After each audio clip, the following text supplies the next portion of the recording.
Merhaba astroloji ve finans tutkunları. Bugün burcuna göre para kazanma serisinden Boğa burcu para ve zenginlik rehberini derinlemesine ele alıyoruz.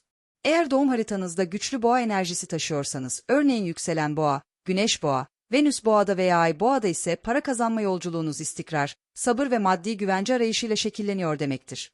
Astrolojik açıdan Boğa, Zodyak'ın ikinci burcu olarak toprak elementinin sabit niteliğini taşır.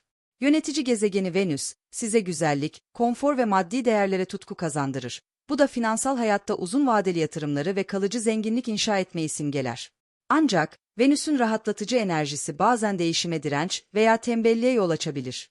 Örneğin, haritanızda Venüs'ün Satürn ile kare açısı varsa maddi konularda fazla temkinli olabilirsiniz. Jüpiter'le üçgen açısı varsa bereketli fırsatlar yakalayabilirsiniz. Ay Boğa'da ise finansal kararlarınızda duygusal bir güvence arayışı ön planda olabilir. Bu yüzden ani risklere karşı dikkat. Hazırsanız detaylara başlayalım. Videoyu izlerken beğenmeyi ve abone olmayı unutmayın. Çünkü sizin desteğinizle daha fazla içerik üretiyoruz. Boğa burcu ve finansal dinamikler. Boğa burcu finansal hayatta sabırlı, kararlı ve güven arayan bir ruha sahiptir. Risk almaktan çok, sağlam ve kalıcı kazançlar peşindedir. Astrolojik olarak, bu özellik Venüs'ün Boğa'daki doğal yerleşiminden kaynaklanır. Venüs burada kendi burcunda güçlüdür ve size maddi konfor, estetik ve değer yaratma yeteneği verir. Gayrimenkul, tarım, lüks tüketim veya sanat gibi alanlarda yatırım yapmak Boğa'nın en büyük zenginlik anahtarıdır. Örneğin, haritanızda ikinci ev, para ve değerler evi, Boğa burcunda veya Venüs tarafından yönetiliyorsa, maddi birikimlerinizi büyütme konusunda doğal bir yeteneğiniz var demektir. Boğa enerjisi, özellikle finans, emlak, moda, gastronomi veya organik ürün sektörü gibi maddi değer odaklı alanlarda avantaj sağlar. Ünlü yatırımcı Warren Buffett gibi Güneş Boğa'da olmasa da haritasında güçlü Venüs etkisiyle tanınan bu finans dehası, sabırlı ve uzun vadeli yatırım stratejileriyle Berkshire Hathaway'i bir servet imparatorluğuna dönüştürdü.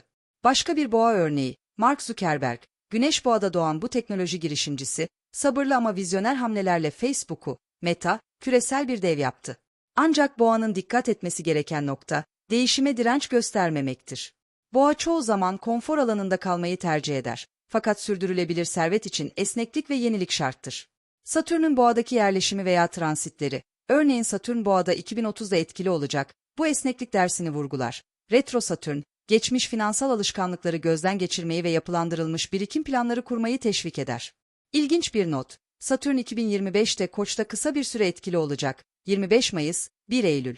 Bu dönemde Boğalar için disiplinli davranmak, özellikle ortaklıklarda, kalıcı başarılar getirebilir. Astrolojik etkiler, gezegenler ve para dinamikleri. Boğanın finansal yolculuğunu şekillendiren en önemli gezegen Venüs'tür. Venüs Boğa'da güçlü olduğunda, maddi konularda estetik ve kalite odaklı bir yaklaşımınız olur. Emlak, lüks ürünler veya sanatsal yatırımlarda başarı şansınız artar. Örneğin, 2021-2022'de NFT ve sanat piyasasında yükseliş yaşayan birçok Boğa burcu, Venüs'ün estetik enerjisinden faydalandı. Ünlü moda ikonu Coco Chanel gibi Boğa güneşli bir vizyoner, haritasındaki Venüs Boğa etkisiyle lüks moda sektöründe devrim yarattı. Bu yerleşim, onun kalıcı bir marka yaratmasını sağladı. Ancak Venüs retro dönemlerinde, örneğin 2024 sonu 2025 başında Oğlak, Kova'da veya 2025 sonunda İkizler'de finansal kararlarınızda temkinli olmalısınız. Bu süreçte harcamalarınızı gözden geçirmek, lüks tüketimde aşırılığa kaçmamak veya ortaklıklarda dikkatli davranmak faydalıdır. 2025'te Merkür Retrosu Koç burcunda gerçekleşecek. 15 Mart, 7 Nisan 2025. Bu da iletişim ve kontrat süreçlerinde yavaşlamayı getirir. Yeni yatırımlar veya büyük anlaşmalar yerine mevcut finansal planları revize etmek için ideal bir zaman. Mars'ın etkisi de önemlidir. Çünkü Boğa'nın sabit enerjisi bazen harekete geçmeyi zorlaştırabilir. Mars Koç veya Akrep'te güçlü olduğunda, Boğalar riskli ama getirisi yüksek yatırımlara, örneğin borsa veya kripto, çekilebilir. Ancak bu dönemde acelecilik zarar verebilir. Mars retro dönemleri, 6 Aralık 2024, 23 Şubat 2025, Aslan'dan Yengeç'e, enerjinizi içe döndürür. Bu süreçte eski projeleri yeniden değerlendirmek, yeni yatırımlara atılmamak daha iyidir. Jüpiter'in Boğa transitleri ise bolluk getirir. Jüpiter Boğa'da olduğunda, yaklaşık her 12 yılda bir, en son 2023'te, bir sonraki 2035'te, maddi büyüme ve yeni yatırım fırsatları artar. Örneğin, Jüpiter Boğa'da 2023'te emlak ve tarım sektöründe birçok Boğa'ya kazanç sağladı. Neptün'ün 2025'te Koç'a kısa geçişi, Temmuz başı, Aralık 2025, Boğalar için spiritüel veya yaratıcı yatırımlarda fırsatlar sunabilir. Ancak finansal yanılsamalara karşı dikkatli olunmalı.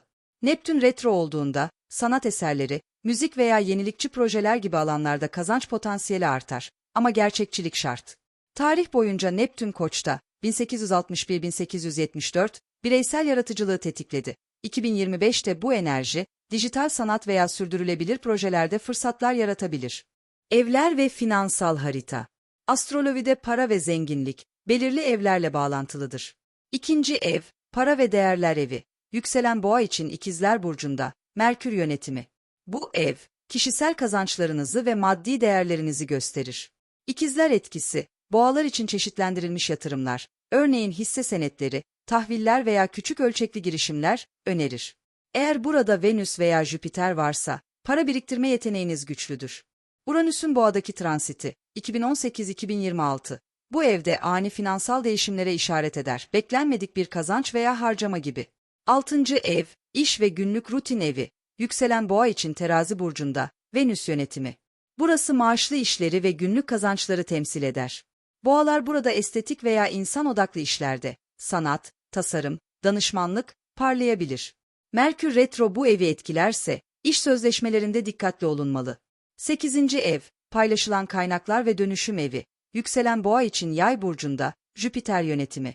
Miras, borçlar, yatırımlar ve ortak kaynaklar burada yer alır. Jüpiter'in olumlu aspektleri, ortaklıklardan veya uluslararası yatırımlardan kazanç sağlar. Plüton'un Kova'ya geçişi, 2023-2044, Boğalar için teknoloji veya topluluk projeleri yoluyla zenginlik fırsatları yaratabilir. 10. ev, kariyer evi, yükselen Boğa için Kova burcunda, Satürn ve Uranüs yönetimi. Boğalar burada yenilikçi veya toplumsal projelerde liderlik yapabilir. Satürn Koç'ta transit yaptığında, 25 Mayıs, 1 Eylül 2025, disiplinli stratejilerle kariyerde kalıcı başarılar elde edilebilir. Boğa burcu için en iyi para kazanma alanları. Boğa burcu için en iyi para kazanma alanları: emlak, tarım, lüks tüketim, moda, mücevher, gastronomi, sanat, finansal danışmanlık ve uzun vadeli yatırımlardır. Boğa enerjisi, kalite ve istikrarın olduğu her yerde parlar. Eğer haritanızda Uranüs Boğa'da ise, 2018-2026, teknolojiyle entegre edilmiş geleneksel sektörlerde, örneğin sürdürülebilir tarım veya dijital finans, ani kazanç fırsatları yakalayabilirsiniz. Plüton'un Kova'daki etkisi, grup projeleri veya yenilikçi girişimler yoluyla servet dönüşümü getirebilir. Boğa burcu zenginlik için stratejiler. Peki, Boğa burcu zenginlik için hangi stratejiyi izlemeli? Öncelikle sabrını ve kalite odaklı yaklaşımını korumalı. Ancak değişime açık olmalı.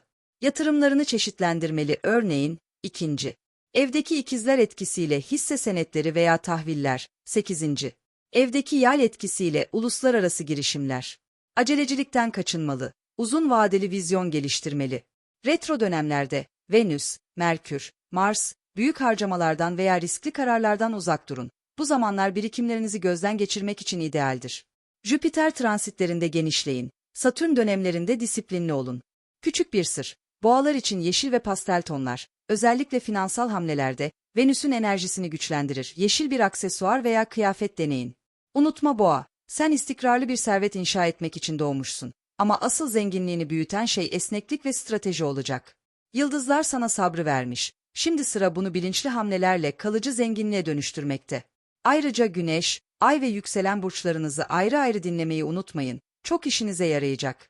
Eğer kişisel haritanızı detaylı incelemek isterseniz, internet sitemizi ziyaret edebilirsiniz. Yıldızlar rehberiniz olsun. Görüşmek üzere.